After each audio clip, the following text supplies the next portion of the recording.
ओम शांति। मीठे बच्चे, तुम जब संपूर्ण पवित्र बनोगे तब बाप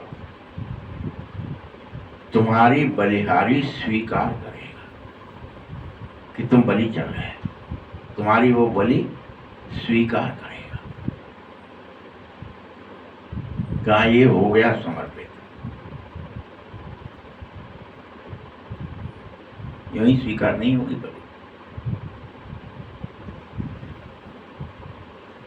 इसलिए तुम सब अपने दिल से पूछो कि मैं कितना पवित्र बन रहा, कितनी और मुझमें दाग धब्बे हैं। ये तो किसको पता है? सिर्फ खुद को ही पता है या खुदा को पता है, दो ही को पता है। इसलिए अपने को क्या कहते हैं? खुद। और ईश्वर को क्या कहते हैं? खुदा। खुद जाने या खुदा जाने कि कितना अभी दाग है। वो तो सबके दाग जानता है, तुरंत उसके बाद तो स्कैनर है, देख लेता है कितना अभी छल कपट है।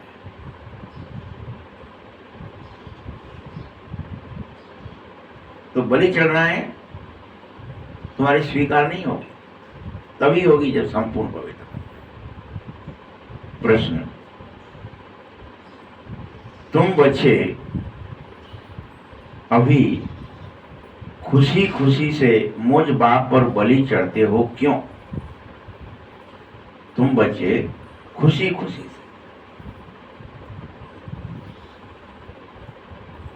उत्तर है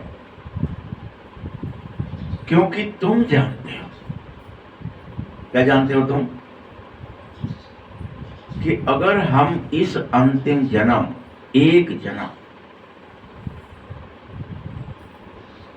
ये बात तुमको जाननी चाहिए और तुम जानते भी हो कि इस जन्म अगर हम बलि चढ़ गए तो बाप 21 जन्म के लिए हम पर बलि चढ़ जाएगा। सिस्टम देखो भाई, इतना जान जाओ मुझे एक बार ही चढ़ना है, वो फिर 21 जन्मों तक मेरे ऊपर चढ़ा रहेगा, मेरी हर इच्छा पूरी करेगा। वह 21 जन्म के लिए बलिहार जाएगा। तुम बच्चों को यह भी मालूम है, ये ज्ञान है। मालूम है मतलब क्या? ये पता चल गया है तुम्हें, एक बार हम चढ़ गए तो 21 जन्म के लिए वो हम पर चढ़ जाएगा। और तुम यह भी जानते हो कि अब इस अविनाशी रुद्र ज्ञान यज्ञ में सभी मनुष्य मात्र की आहुति होनी ही है। इस यज्ञ में ऐसा कोई हो नहीं सकता। अगर तुम बलि नहीं चढ़ेंगे तो तुम्हारी आहुति तो चढ़ा ही जाएगी।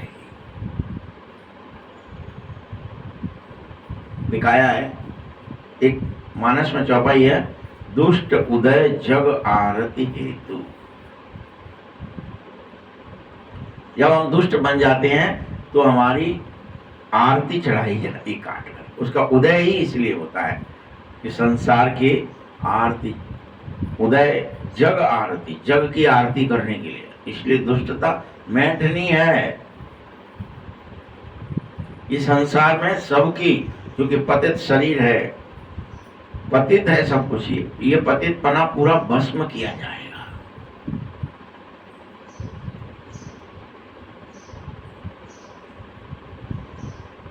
तो जब यज्ञ में सब स्वाहा होना ही है, इससे पहले तुम खुशी खुशी से, जो जबरदस्ती यज्ञ में काट के डाले या स्वाहा करने के लिए अपन जबरदस्ती डाले, उससे पहले तुम खुशी खुशी से अपना सर्व कुछ, तन मन धन सब कुछ पहले ही क्यों स्वाहा नहीं कर लेते? जो कौन करते हैं ये पहले ही स्वाहा? जो बच्चे समझदार है। ये तो हो ही रहा है, ये तो नष्ट हो ही रहा है, ये तो जाएगा ही। इससे पहले क्यों न मैं ये तन या मन या धन सब स्वाहा खुद अपने हाथ से अपनी खुशी से कर दूं। उसमें जो आनंद है कोई जबरदस्ती तुमसे करवाए, बहुत अंतर है। जमीन और आसमान का, रात और दिन का फर्क है।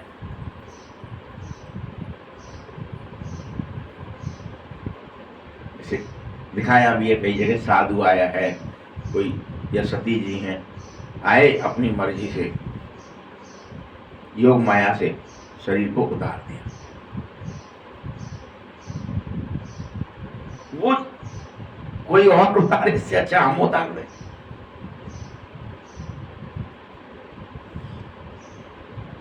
गीत है मुखड़ा देख ले प्राणी। तो चेक कर लो ये दिन भर अपन को रहता है कि नहीं। अरे हम अभी उतार देंगे तो अच्छा ही है, वो तो नष्ट हो ही जाएगा। तन भी, मन भी और धन भी सब नष्ट हो जाएगा। मन न बचेगा, धन न बचेगा, न तन बचेगा, तो इसलिए पहले ही कर ले। ओम शांति। शिव भगवानोवाच है, जरूर अपने बच्चों के प्रति ही ज्ञान सिखा रहा हूं, वह श्रीमत दे रहा हूं और कह रहा हूं, हे बच्चों, हे प्राणी,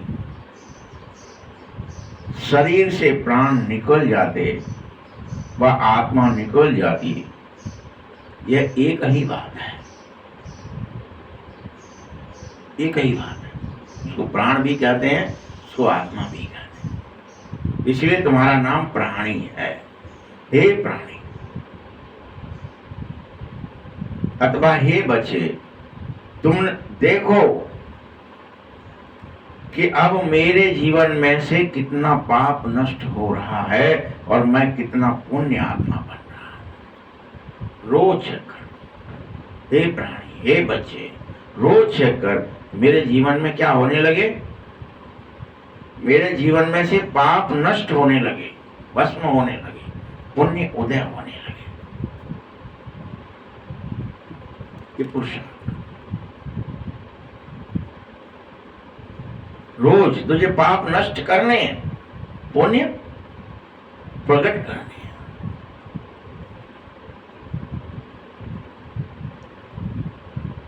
बल बाप ने तुम्हें हिसाब भी बता दिया है कि पूरे जीवन काल में आधा कल्प पुण्य है और आधा कल्प पाप होता है, लेकिन संगम पर क्या करना है, इसे कन्वर्ट करना है, रोज प्रयास करना है। अब मुझे पुण्य आत्मा बनना है, धर्म आत्मा बनना है, महान आत्मा बनना है, सुख आत्मा बनना है, शांत आत्मा बनना है, शक्तिशाली आत्मा बनना है। कोई पाप कर्म नहीं करना। चेक करो।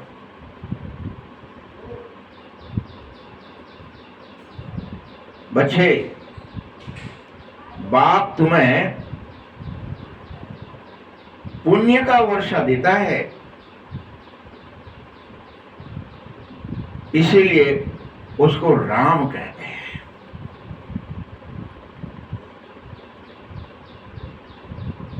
तुम ये न समझना राम किसी देह का नाम है, राम निराकार का ही नाम है।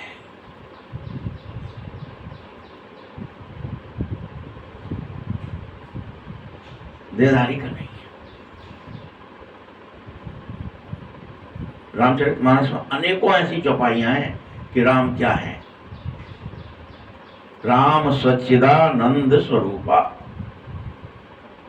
रामायण नहीं है कि सच्चिद आनंद का स्वरूप राम है, कोई देह राम नहीं है।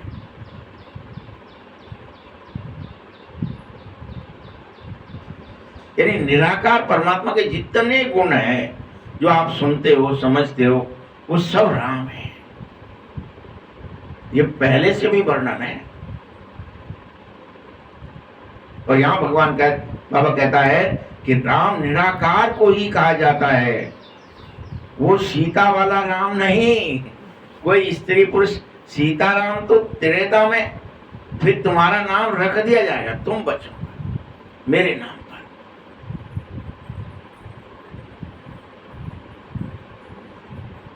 तो अब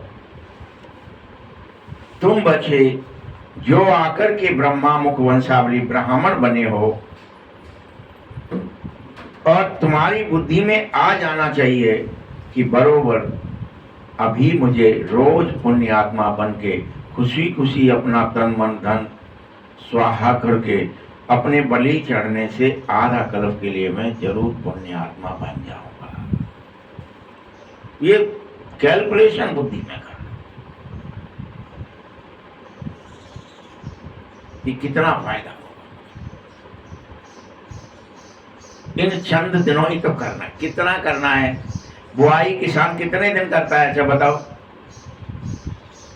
जितना उसका खेत होगा तो वही कितना भी खेत हो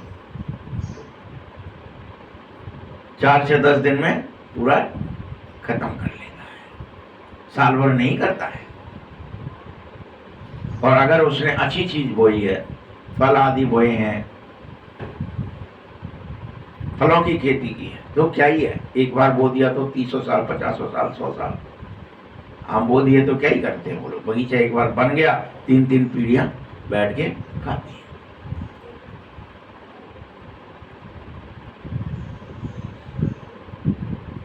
तुम्हें तो 21 पीढ़ी खाना है बैठ के,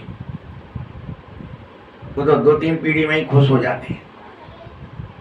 हमारे पुरखों का लगाया हुआ बगीचा है, तुम्हें कितनी खुशी हो।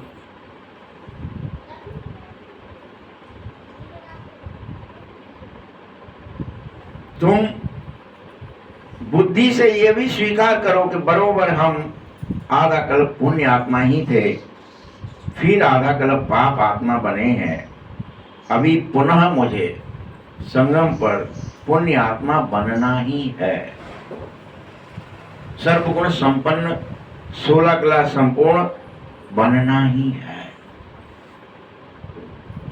रोज पुरुषार्थ करना, रोज निष्कपट होना है, दिल से रोज पूछना है कितना पवित्र बना, कितने मैंने दाग धब्बे हटाए अपने ऊपर, किसी और के ऊपर से हटाने के नहीं कह रहा बाबा।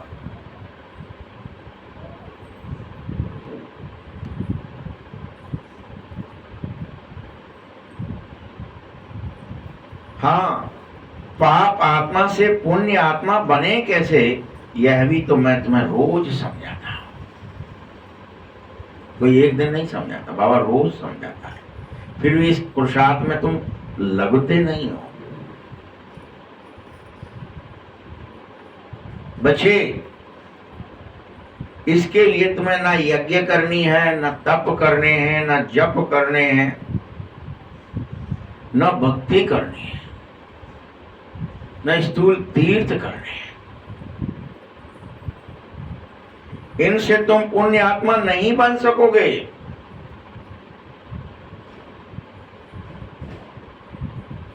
इससे कोई भी मनुष्य पुण्य आत्मा नहीं बना और ही पतित पतित पतित बनते चले गए, गिरते चले गए।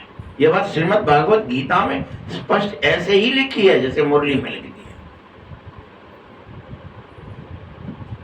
हे अर्जुन, ये ऊपरी इतनी क्रियाएं तुम जो कर रहे हो, चाहे यज्ञ करो, तप करो, दान करो, पुण्य करो, तीर्थाटन करो, इससे तुम पुण्य आत्मा नहीं बन सकते। तुम मेरी शरण में आ जाओ। और कैसे आ जाओ? परित्याज्य सर्वधर्माणि, देह के सब धर्मों को, देह को भूल कर आ जाओ।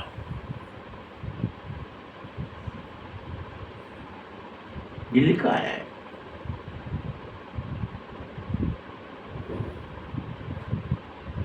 पर हम फिर भी क्रिया में लग जाएंगे तो कौन बेवकूफ नहीं कहलाएंगे?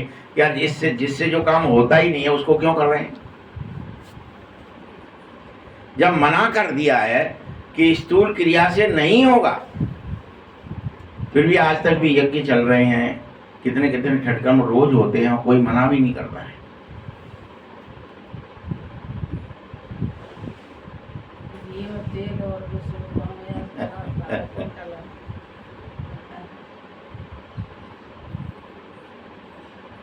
तुम बच्चे समझो कि अभी मुझे हर हालत में पुण्यात्मा बनना है। आसुरी मत से पाप आत्मा बन जाते हो और बनते बनते सीढ़ी उतरते चले जाते हो।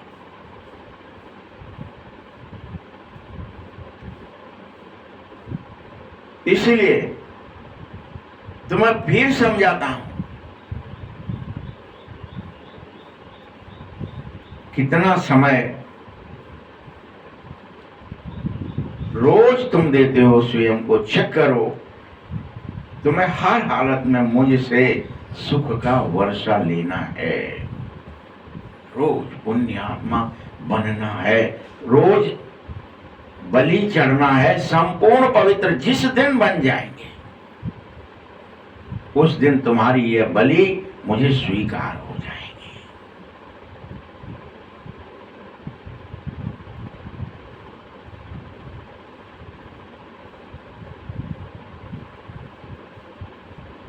मुझ बाप को याद करो। याद तो सभी मनुष्य करते हैं, लेकिन स्वयं को आत्मा समझकर नहीं करते। बल अनेकों करते हैं, माला फेर के भगवान भगवान का देते, हे भगवान, हे ईश्वर। मंत्रों से करते, कोई माला से करते, कोई जप करते, लेकिन आत्मा निश्चय नहीं करते, तो बलि नहीं चढ़ पाते।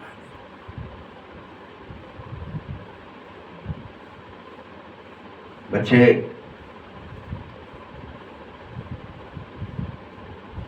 बाप को याद तो सभी करोगे, परंतु उसको परमात्मा भी कहते हैं। ब्रह्मा विष्णु शंकर परमात्मा नहीं है,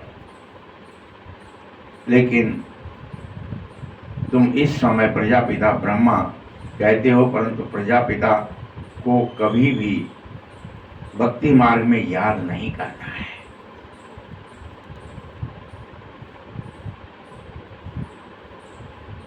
याद फिर भी निराकार भगवान को ही करना है, हर परिस्थिति में, किसी देवदारी को नहीं। तो इसके लिए वो कट्टर हो गए, बुद्ध की पूजा नहीं, ये अल्लाह के खिलाफ है। बाबा यहाँ ठोक के कह रहा है कि निराकार की पूजा करो, राम की पूजा करो, लेकिन राम निराकार है।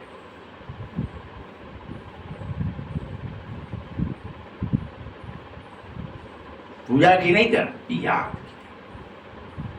याद। तुम्हें हमेशा मुझ एक को ही याद करना है। मनुष्य अपने को गॉड फादर कह न सके, न ब्रह्मा विष्णु शंकर को कोई गॉड फादर कह सके। उनके अपने शरीर हैं और अपने कर्म हैं, शरीर के दायित्व है। एक भी गॉड फादर नहीं है। भक्ति में शिव की बहुत पूजा करते थे तुम, अभी तुम बच्चे जानो, शिव बाबा इस तन द्वारा हमसे डायरेक्ट बात कर रहा है और कह रहा है, हे बच्चे, कितना प्यार से समझाता हूं, सर्व का पतित पावन सदगति दाता तुम्हें समझाने आया है। हे बच्चे, तुम मुझे याद करो। मैं जो हूं, जैसा हूं, वैसा समझकर याद करो। मनमत से नहीं, परमत दूसरे के कहने से नहीं। पहले चेक करो मैं कैसा हूं।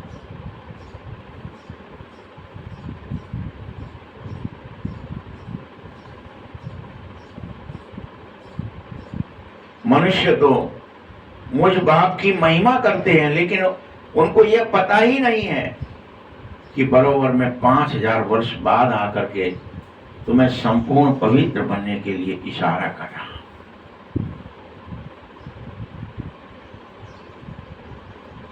समझ ही नहीं रहे हम कि क्यों कह रहा है भगवान हमें पवित्र बनने। क्या हम पवित्र नहीं है? कोई नहाने में लग गया है, कोई कुछ और करने। निष्कपट बनो, निश्चल बनो, मल रहित निर्मल बनो।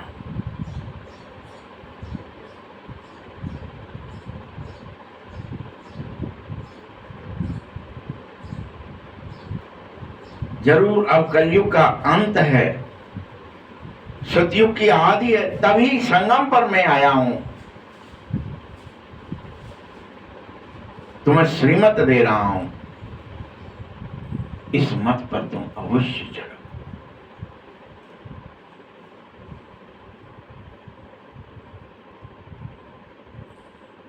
श्रीमत कोई श्री कृष्ण की नहीं है, किसी देदारी की नहीं है।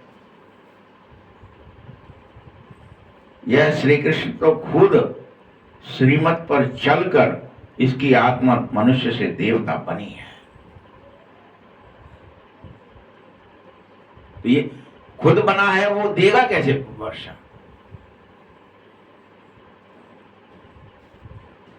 इसने भी 84 जन्म लिए हैं श्री कृष्ण ने। अब यह भी आसुरी मत पर था, फिर इसे ईश्वरी मत दी गई। वैसे ही डिट्टो तुम्हें दी जा रही है, और कह रहा हूं मैं आया हूं जब तुम्हारा चक्र पूरा हो रहा है। हमेशा नहीं आता, चक्र पूरा होता है। तुम जो शुरू में आए थे, अब जड़जड़ी भूत अवस्था में तुम हो। तुम आए थे शुरू में तो पवित्र थे, अभी उखट गए हो, जड़जड़ी भूत हो गए। अपन कहते नहीं उखट गया है पेड़, अब तो हरापन खत्म हो गया है। जैसे पुराने झाड़ जड़जड़ी भूत हो जाते हैं,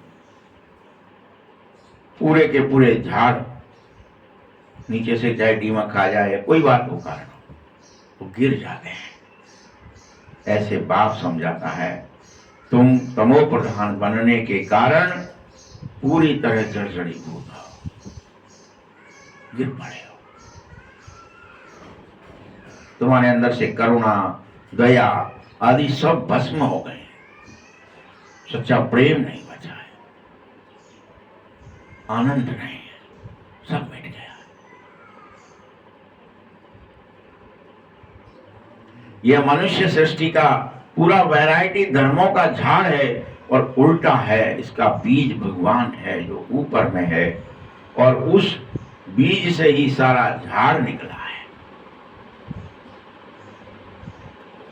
मनुष्य कहते भी हैं,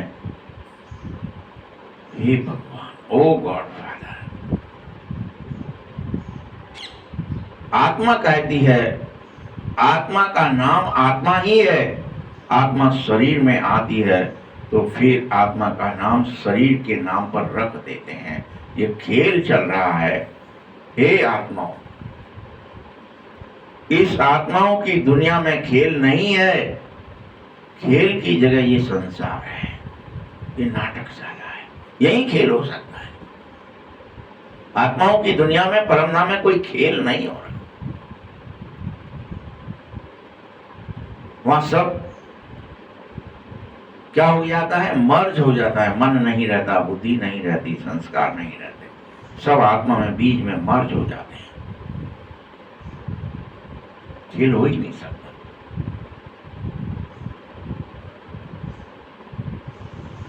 यही खेल की जगह है। यहाँ नाटक के लिए रोशनी आदि करनी पड़ती है, बाकी वहां आत्माओं की दुनिया में न कोई सूरज है, न चंद्रमा है, न दिन रात है।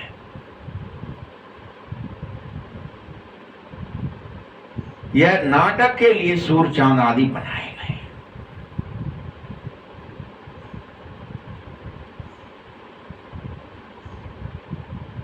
यहीं रात और दिन होते हैं। नाटक क्षेत्र में ही रोशनी आदि सब होती है। सूक्ष्म वतन और मूल वतन में कोई रात दिन नहीं आते। कर्म क्षेत्र कुरुक्षेत्र इसीलिए इसे कहा जाता है। पृथ्वी ही कुरुक्षेत्र है, युद्ध का मैदान, कर्म का मैदान। नाटक खेलने की जगह, खेल खेलने की स्टेडियम, कुछ भी कह लो इसको।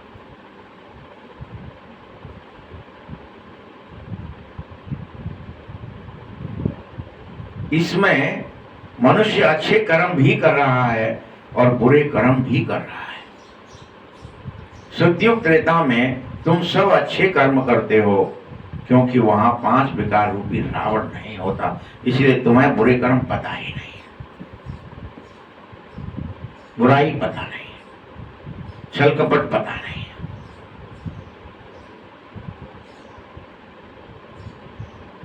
बाप बैठ कर्म, अकर्म और विकर्म का राज बता रहा है। बच्चों, यह कर्म तो करने ही पड़ेंगे, कोई कर्म बगैर रह ही नहीं सकता, इसीलिए तो इसे कुरुक्षेत्र, कर्म क्षेत्र कहते हैं। यहां युद्ध तो करना ही पड़ेगा।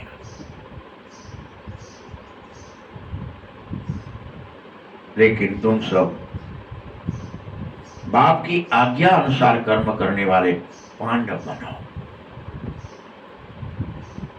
कुरुक्षेत्र में एक परमात्मा की तरफ, परमात्मा जिनकी तरफ है उनसे लड़ रहे, एक परमात्मा जिनके विमुख है, जो परमात्मा से विमुख हैं, जो अपोजिट हैं, वो है।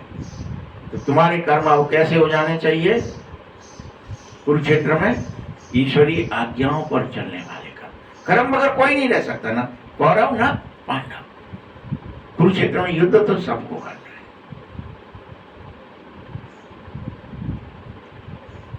क्योंकि यहां के किए हुए कर्म सबसे अच्छे माने जाएंगे।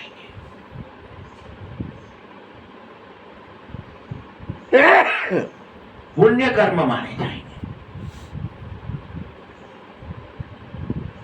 जो तुम ईश्वरीय आज्ञा पर चल के करो, पवित्र बनने का कर्म, निश्चल निर्मल होने का कर्म करो।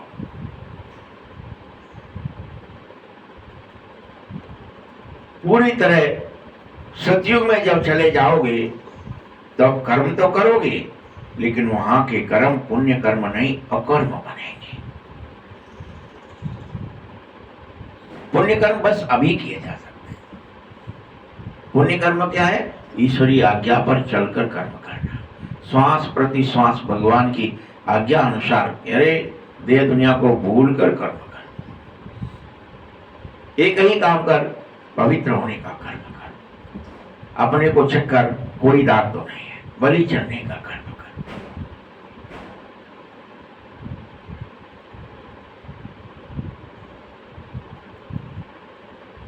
वहां रावण राज्य नहीं होगा।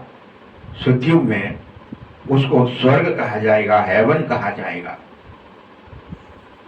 इस समय पृथ्वी पर हेवन कहीं नहीं है।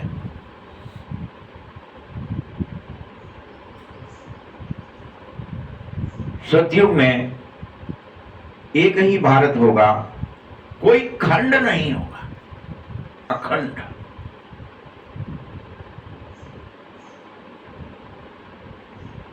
हेविनली गॉड फादर कहता है, बाप जरूर हेवन ही रच रहा है तुम्हारे लिए। यह सब नेशन वाले जाने, सारा विश्व जाने कि भारत सबसे प्राचीन देश है। क्योंकि कलप कलप ये भारत कभी नष्ट नहीं हुआ।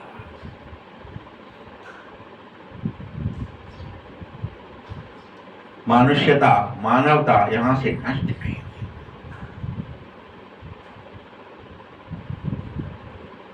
पहले पहले सिर्फ और सिर्फ भारत ही था, यह कोई जानता नहीं है। लेकिन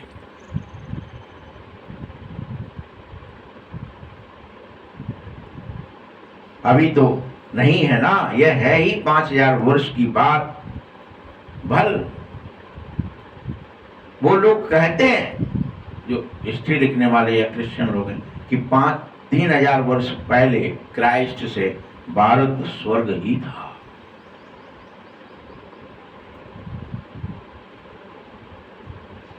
रचयिता जरूर रचना करेगा, तमो प्रधान बुद्धि होने के कारण तुम समझ नहीं पा रहे हो।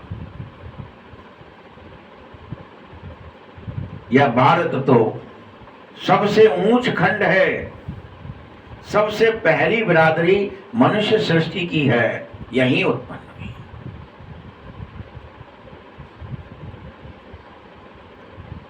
और यह कोई नई बात नहीं है, यह कोई अजूबा बात नहीं है, यह ड्रामा ऐसे ही बना हुआ है।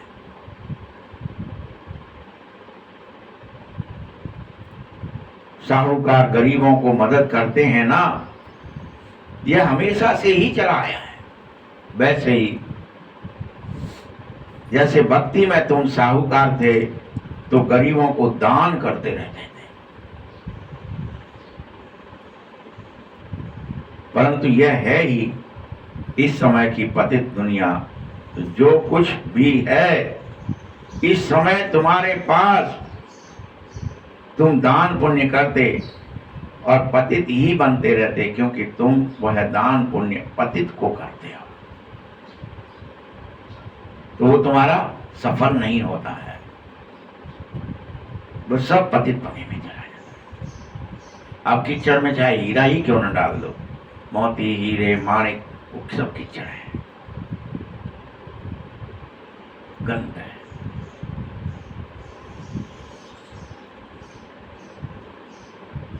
क्योंकि जिस किसी को भी दान कर रहे वो सब पतित ही है। भला पतित पतित को दान करेगा तो क्या ही फल पाएगा, इसलिए उसका कोई फल नहीं मिलता है। पर कितना भी दान पुण्य कर लो, फिर भी तुम्हें गिरती कला बनी रहती है। भारत जैसा दानी खंड कोई हो नहीं सकता है। तुम्हारा इस समय बाप के सामने तुम में से जो भी बचे अपना तन मन धन सब स्वाहा कर देंगे इस यज्ञ में। इसको कहा जाएगा राजस्व अश्वमेघ अविनाशी ज्ञान यज्ञ। ये ऐसा यज्ञ है, इसमें तुम्हें क्या करना है वो बाबा बताया। थोड़ा थोड़ा धक से, थोड़ा थोड़ा मत करो। एक मुट्ठी कर दिया, एक घोड़ा कर दिया, सब जो कुछ है तन मन धन सब स्वाहा करना होगा।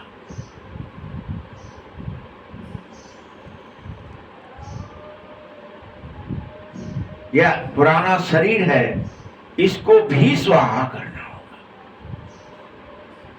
जीते जी तुम जानो और पूर्ण विश्वास के साथ यह स्वीकारो कि सारी दुनिया के मनुष्य मात्र इसमें स्वाहा चढ़ जाएंगे, बलि चढ़ जाएंगे, कोई कसर नहीं।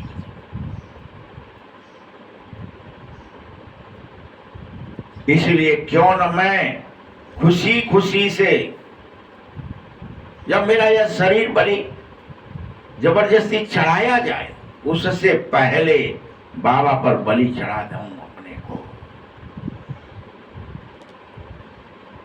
खुशी खुशी। तुम आत्मा जानो कि रात दिन हम बाप को ही याद करें, क्योंकि हम बलि चढ़ चुके हैं, हमें कुछ और दिखे ही नहीं।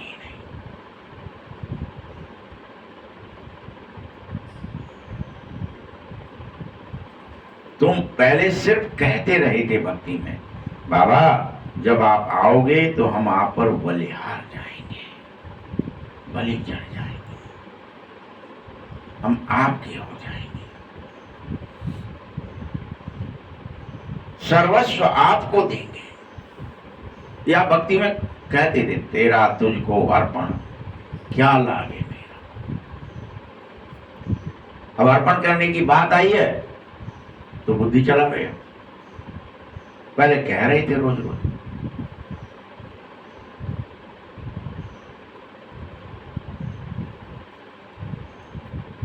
और ये तुम इस दृढ़ विश्वास के साथ अपने को बलि चढ़ा दो कि अगर अभी मैं बलि चढ़ जाऊंगा इस एक जन्म में, तो फिर 21 जन्म के लिए भगवान मुझ पर बलि चढ़ते रहेंगे। कितना बड़ा सौदा है। एक जन्म हमें बाबा का बनना है, बाबा 21 जन्म के लिए हमारा बन जाएगा।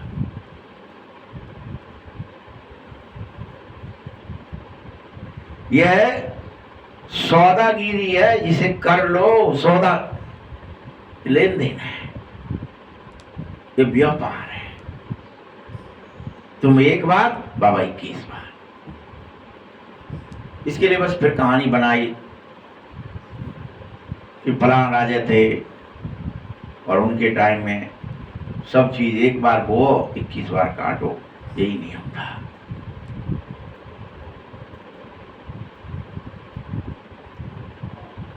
फिर हम यहाँ उदाहरण देने लगे, यार अच्छा ऐसा कैसे हो सकता है। उन्होंने कहा देखो ये वर्षीम है, पशुओं के लिए जो चारा बनता है, क्या बोलते हो उसको, जो भी बोलते हो,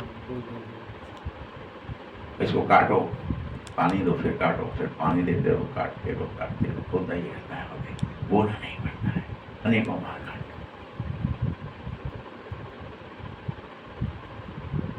वह स्थिति अन्न की या किसी कर्म की दिखा दी है, लेकिन यह एक्चुअल में हमारी है। हम एक बार पुण्य बोए संगम पर, एक बार बलि चढ़ जाए, 21 जन्म तक कुछ करने की जरूरत नहीं, काटते रहो, पुण्य अपना खाते रहो, अपने खाते से।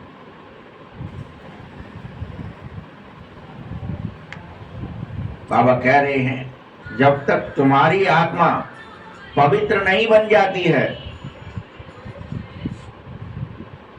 क्या कह रहे हैं, तब तक हम बलिहार बलि स्वीकार नहीं करेंगे।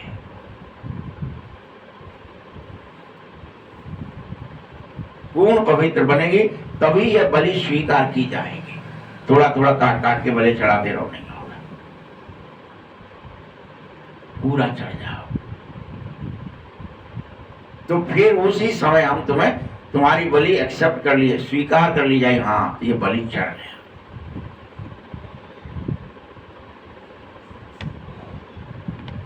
इसलिए एक ही काम है, माम एकम याद करो, बस मुझे ही याद करो। बलि चढ़ जाने का मतलब क्या हो गया, कोई मूड नहीं काटना है। मूड के अंदर जितनी ये इंद्रियां भी हैं, इन्हें ईश्वर को के लिए यूज करना है। यही मूड कट गया, माया से कट गया और ईश्वर से जुड़ गया कि बाबा कोई देखो, बाबा की सुनो, बाबा के लिए बोलो, बाबा के लिए सोचो, बाबा के लिए ही करो।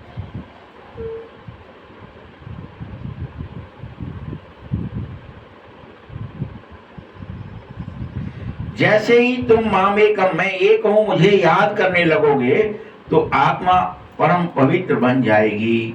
मुझको भूलने से तुम पतित और दुखी हो जाते हो।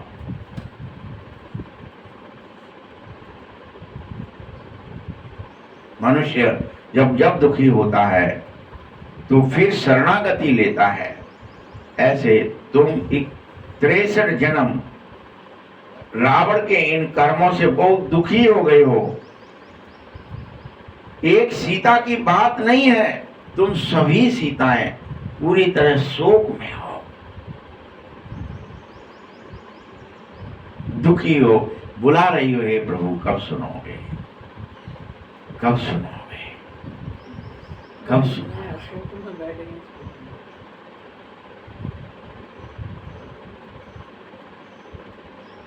यहां तो लिख देते सीता को रावण ने शोक वाटिका में डाला।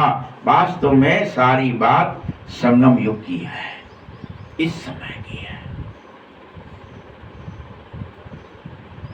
क्योंकि इस समय सभी आत्माएं, चाहे वो सतयुग की हैं, त्रेता की हैं, द्वापर की हैं और कलयुग की हैं, सभी 5 विकारों की जेल में है। सब में काम, क्रोध, लोभ, मोह, अहंकार है और सब दुखी हो और पुकार रहे हो, हमको दुख से छुड़ाओ।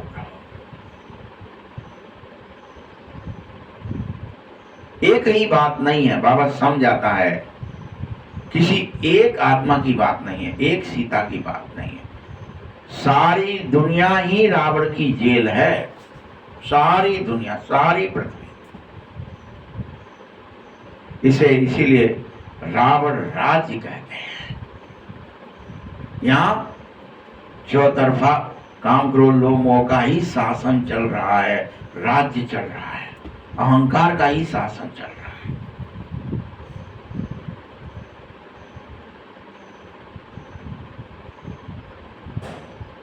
सन्यासी ऐसे कभी नहीं कहते कि हमें राम राज्य चाहिए, बल गांधी कहता था, भारतवासी भी कहते हैं कि हमें आदि सनातन देवी देवता धर्म चाहिए, हमें राम राज्य चाहिए, हमें सतयुग चाहिए, सातों का युग चाहिए। जहां काम क्रोध लोभ मोह का शासन है, वहां पवित्रता सुख शांति का शासन चाहिए, आनंद प्रेम ज्ञान शक्तियों का शासन चाहिए।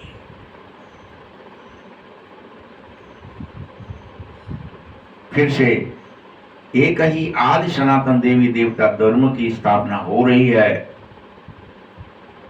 अभी वह नाम भी बदला हुआ है, क्योंकि तुम सबके सब, कोई एक नहीं, तुम सबके सब क्या हो गए हो? अपने धर्म को भूल गए हो, स्वयं स्थित रहना भूल गए। शरीर में झट स्थित हो जाते, आत्मा में स्थित होना भूल गए हो। पवित्रता में स्थित, सुख आप में स्थित रहना भूल गए हो, दुख में झट स्थित हो जाते।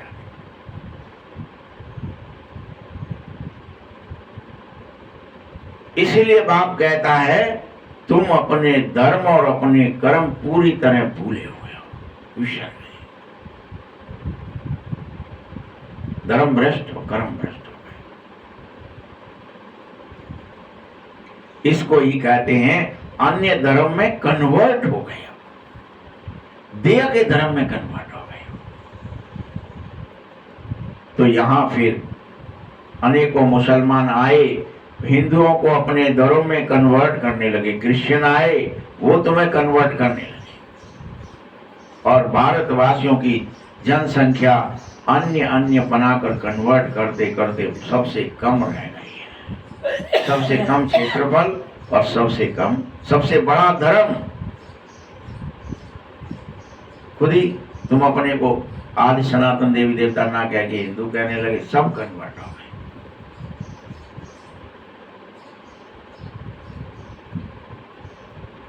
जबकि भारतवासियों की जनसंख्या सबसे ज्यादा होनी चाहिए थी,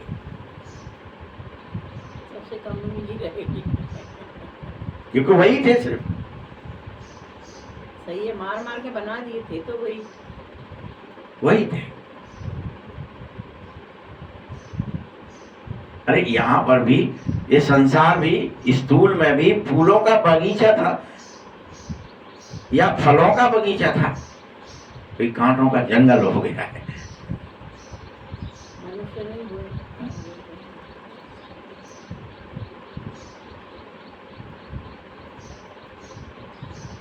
अनेकों धर्म बना लिए देह के, और उनमें तुम कन्वर्ट हो गए। तुम्हारा जो रियल में आदि सनातन देवी देवता धर्म है, वह सबसे ऊंचा है, वह सतो प्रधान है। अब वही बदलेगा, और तुम बदल करके तमो प्रधान बने हो। बाप बच्चों को समझाता है कि मैं जैसे ज्ञान का सागर पतित पावन हूं, तुम्हें सन्मुख पढ़ा रहा हूं, और चाहता हूं कि तुम बदल जाए, तुम भी प्रेम के सागर, ज्ञान के सागर, आनंद के सागर बन जाए, उन 7 गुणों के समुद्र बन जाए।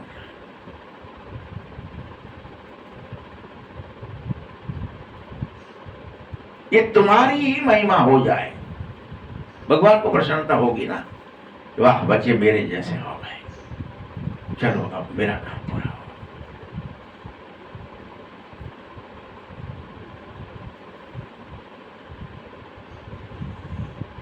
याद रखो, कोई देहधारी पतित पावन नहीं है, सागर एक होता है चारों तरफ, और रामदर सागर ही सागर है, एक ही सागर है, दो सागर नहीं है।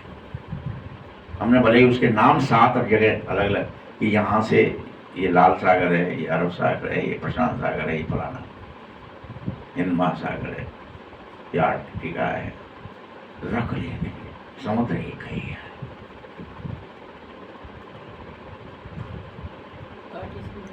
दो होते ही नहीं है। वैसे ही बाबा ही सारी मनुष्य सृष्टि का एक ही है, जो पवित्रता सुख शांति का सागर है। कहता है बच्चे मेरा कर्तव्य है सबसे अलग, मैं ही एकमात्र ज्ञान का सागर हूं, मेरा काम सबसे अलग है। मुझे ही तुम सब पुकारते हो, हे पतित पावन आ जाओ, हमें पावन बना जाओ। कोई कहते हैं लिबरेटर, हे मुक्तिदाता हमें मुक्ति दे जाओ, हमें छुड़ा लो इससे विकारों से। किससे लिबरेट करूं? समस्त विकारों से लिबरेट करूं। काम क्रोध लोभ मोह से लिबरेट करो, अहंकार से लिबरेट करो। ईर्ष्या घृणा द्वेष राग भय चिंता झूठ कपट छल पाखंड ईर्ष्या सबसे मुक्त करो। सब रावण की जेल और बाल बचे हैं।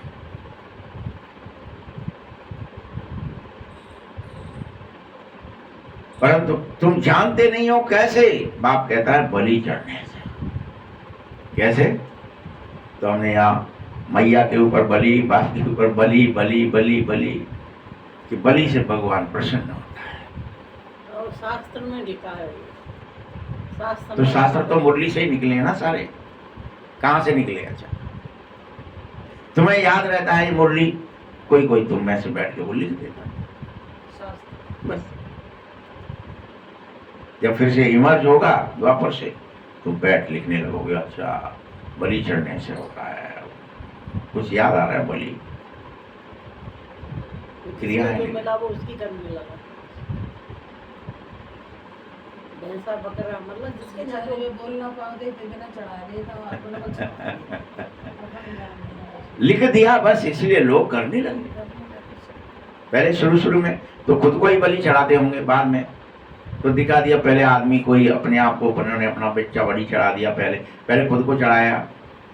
रावण ने कह दिया कि वो रावण ने अपने को ही चढ़ाया। कहा ना, लिखा है ना, बलि कहाँ से शुरू हुई? रावण राज्य से। फिर वो फलाने आए मुहूर्त जो आए, उन्हें अपना बच्चे को काट के चढ़ा दिया। और कोई साधु आते थे, कोई संत आते थे, तो वो वेश बदल के भी आते, कुछ भी करते, तो वो कहते अरे मैं भोजन तब करूंगा तुम्हारे यहाँ, तुम बलि चढ़ा दो अपने प्रिय के। बड़ी भारी कहानियां बना दी। आरी से चीरो, फलाना करो, पति पत्नी दोनों काटो, आंसू नहीं आना चाहिए, क्या ही कहानियां लिख दी। लेकिन जो मूल बात थी उसको छुपा दिया। नहीं, उस छुपा क्या भूल ही गए। छुपाएंगे तब जब कुछ याद रहे, बलि का मतलब याद रहे। बनने आ रहे और आत्मा बिल्कुल भूल गए, मुक्त ही हो गए, मुक्त। और फिर सब वही करने लगे होने के, चढ़ाया जाएगा, फिर इसको वो प्रसाद बन गया है, अब इसको हम खाएंगे। खान पान में ले गए, विचार भावना में, कर्म में ले गए, सब बदल गया। जो मूल बात थी, बात का पूरा ही पतितपना ही हो गया पावन। इतनी पवित्र बात तो रही नहीं, बात का पता नहीं है क्या कहेंगे उसको। अभी बाप कह रहा है फिर से कि तुम पूरी तरह इस नरक में रहते मेरे ऊपर बलि चढ़ जाओ, पूरी तरह, तुम्हारा कुछ बच न जाए, मैं मेरा। इस शरीर को भी चढ़ा दो। अब ये लिख दिया ना, शरीर को चढ़ा दो, तो अपन को लगता है काट के चढ़ाना। वही बात फिर, क्योंकि दिमाग में आपके में लिख लिख के शास्त्र ऐसे भर दी गई है। चढ़ाने का अर्थ है, क्या चढ़ाना है? अभी बोला आपको ना, जो देखना है वो ईश्वर को देखो, जो सुनना है ईश्वर की। तो तुमने ये बलि चढ़ा दिया अपना मुंह, जो बोलो, जो सोचो, जो करो, जो समझो, सब बलि चढ़ा, सब ईश्वर का है। प्रथा भी देखो ना, कहीं जय मुंह से ही कटोगे, बीच में से तो काट सकता क्या?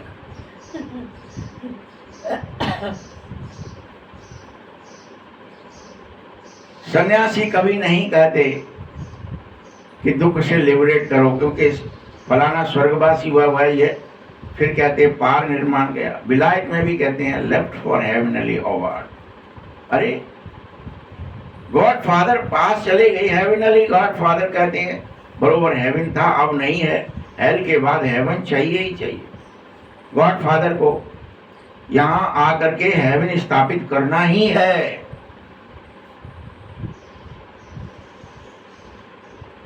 सूक्ष्म वतन, मूल वतन में कोई हेवन नहीं होता है।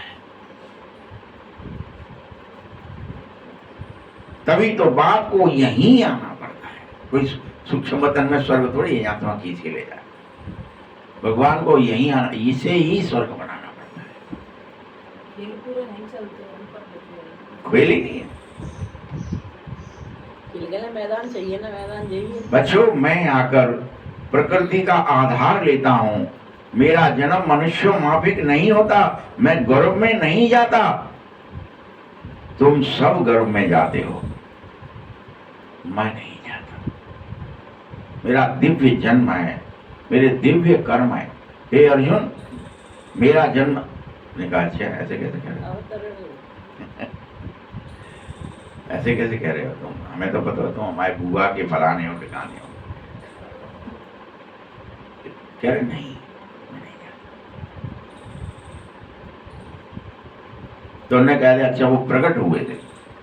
उन्होंने ये भी नहीं माना कि परकाया प्रवेश किया, कि राम मोहन है, कृष्ण है, वो प्रकट होते हैं, वो जन्म से नहीं है। वहां कहकर के अपनी वो उस इतनी अमूल्य बात को कि बाबा चाहे जिसमें प्रवेश करता है उसको यूज करता है, उसे जरूरत नहीं है।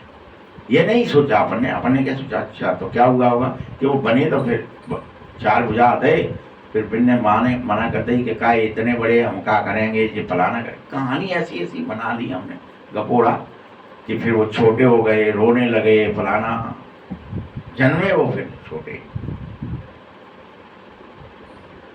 और हमने गुरु गोबर कर दिया, पूरा बेकार कर दिया, बात का अनर्थ कर दिया।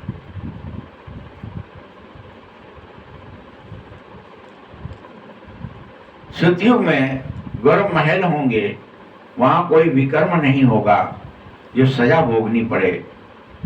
यहां विकर्म करते हो, इसलिए उसकी सजा भोगने के लिए तुम्हें गर्भ में जाना पड़ता है।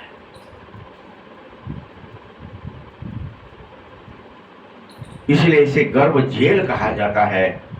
रावण राज्य और जेल दोनों इसीलिए, मनुष्य पाप कर रहे हैं ना, अभी भी पाप कर्म से छुटकारा नहीं कर रहे। इतना समझाने पर भी हम सबसे कोई न कोई दुख देने की बात या आत्मस्मृति की जगह देह स्मृति आती है, तो हम खुद भी पाप कर रहे हैं। भगवान इतना समझा रहा है, भरोसा दिला रहा है।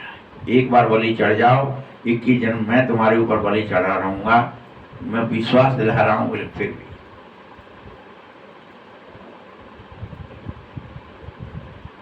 वह पुण्य आत्माओं की दुनिया स्वर्ग है।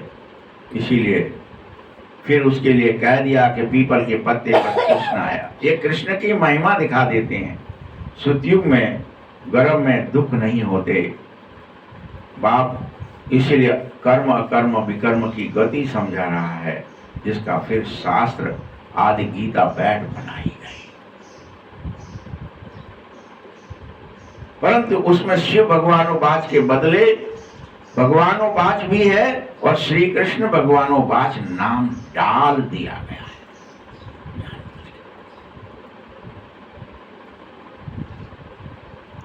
बेहद कहीं बाप बेहद सुख का वर्षा देने तुम्हें आया है और रावण से श्रापित हो ना, इसलिए तुम्हारी दुर्गति हो रही है।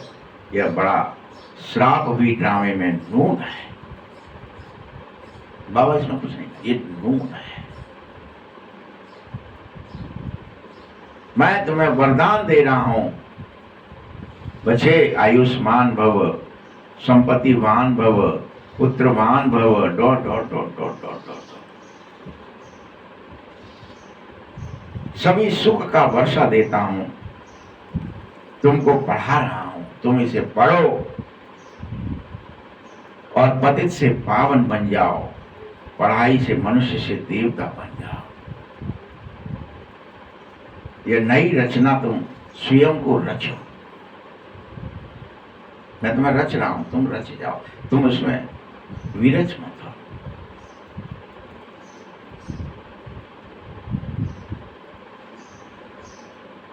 मैं तुम्हें ब्रह्मा द्वारा अपना बना रहा हूं, इसीलिए गायन है प्रजापिता ब्रह्मा, तुम उसके बच्चे ब्रह्मा कुमार कुमारी।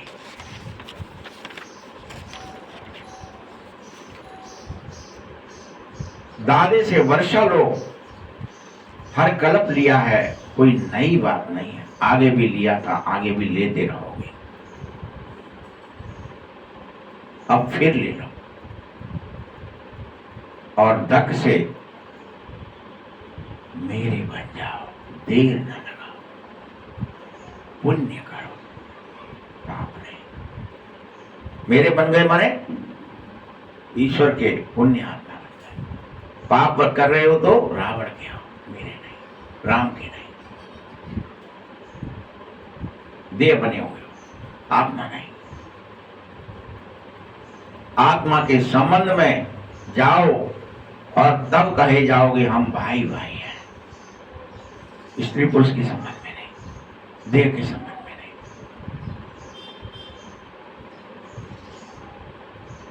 प्रजापिता ब्रह्मा की संतान बनने से तुम भाई बहन बन जाते हो। इस समय तुम सब भाई बहन हो।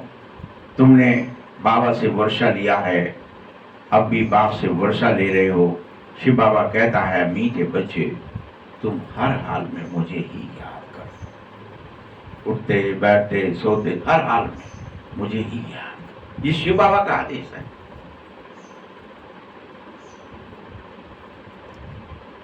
तुम आत्मा को शिव बाबा को ही याद करना है। याद करने से तुम पवित्र बन जाएंगे। दूसरा और कोई उपाय ही नहीं है। यह याद सताने वाली हो, रुलाने वाली हो, प्रेम की याद हो। इसी एकमात्र उपाय से पवित्र बनोगे, बलि चढ़ोगे। पवित्र बने सिवाय कोई भी तुम में से गौर नहीं जा सकता है, मुक्ति धाम नहीं जा सकता। इसीलिए पहले पवित्र बन जाओ। धुलाई से छिलाई से मत बनो, रगड़ाई से मत बनो, अपने आप बन जाओ।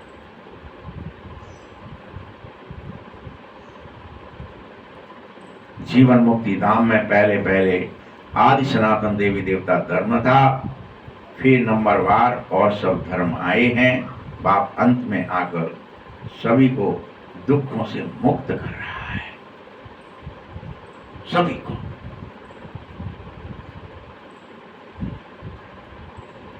इसीलिए मुझे लिबरेटर कहा जाता है, दुखों से मुक्ति देने। मुक्ति दाता कहते, किससे? दुखों से।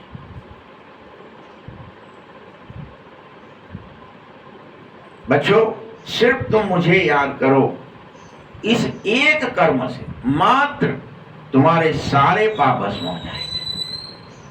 मात्र एक कर्म।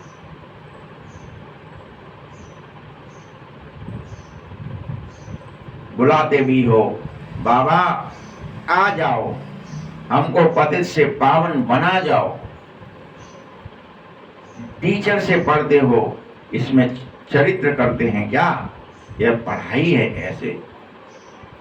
बाप ज्ञान के सागर हैं और तुम्हें सत्य ज्ञान दे रहे हैं। कि तुम मुझे याद करने से पाप मुक्त हो जाएंगे। अच्छा, मीठे मीठे सकीलते बच्चों प्रति माता पिता बाप दादा का याद प्यार और गुड मॉर्निंग। रूहानी बाप की, रूहानी बच्चों को नमस्ते। रूहानी बच्चों की भी बाप दादा को बहुत बहुत याद प्यार और नमस्ते।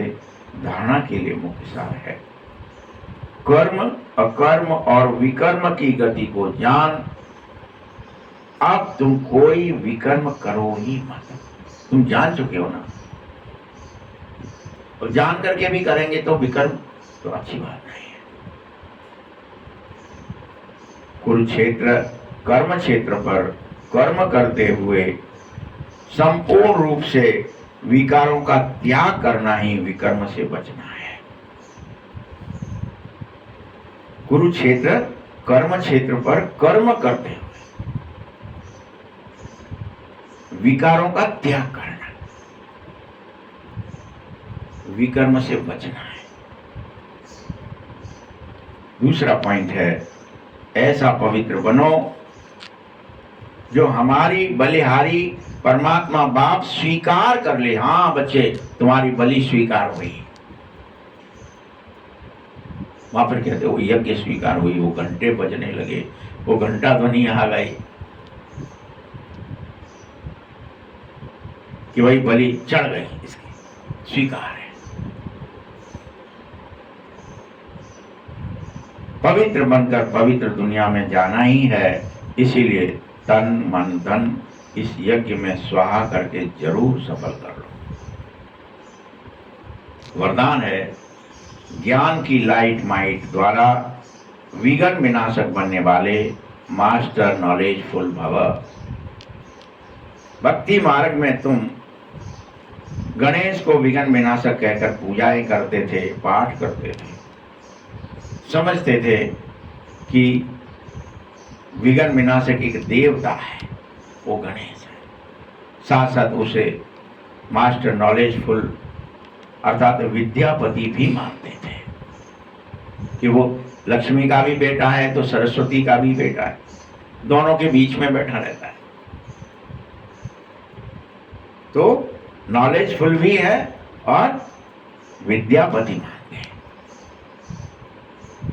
जो बच्चे मास्टर नॉलेजफुल बन रहे हैं वे कभी विघ्नों से हार नहीं खाएंगे, बल्कि विघ्नों को हरा दें। ज्ञान का लाइट माइट जिससे मंजिल पर पहुंचना सहज हो जावे, ऐसे जो विघ्न विनाशक बच्चे हैं वही मेरे गणेश हैं। तो में से कौन से गणेश हैं? जो अपने विघ्न का विनाश कर लेते हैं अंदर से, वो सब गणेश, वो सब विद्यापति है।